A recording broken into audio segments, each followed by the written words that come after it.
ना सर्दी में सर्दी, ना गर्मी में गरम, ना औरत में औरत, ना मर्द में मर्द। आपन नस्ल वाला पूरी दुनिया में निराला, आपन नस्ल वाला पूरा दुनिया में निराला। हाँ? भाई क्या है ये बवाल आइटम? बाला बाला बाला शैतान की साला। बाला बाला बाला हमका रबहा पल। ये हमारा घर के बाला बाड़े, हमारा घर के एंटरटेनमेंट भी बाड़े। साहब आपकी खातिर कुछ लाई। हम तो सुबह से ही लेता नहीं, ये हमने के मेहमान बाड़े।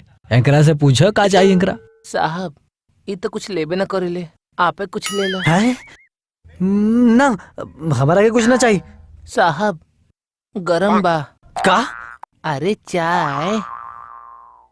चाय ले आई बाला तो हो जाए हमार मुंह काला। ना ना ना ना, हमारा के कुछ ना चाहिए। पी ला, बाला चाय बहुत अच्छा बनावे ले ना।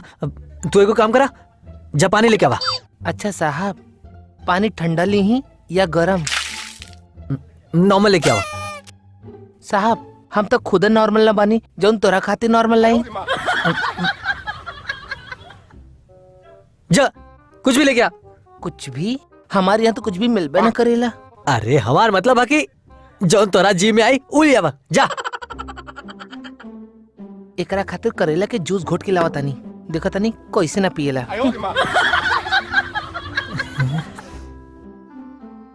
हरीश, हाँ तू बैठा, एगो इम्पोर्टेंट कॉल करके आवा तानी।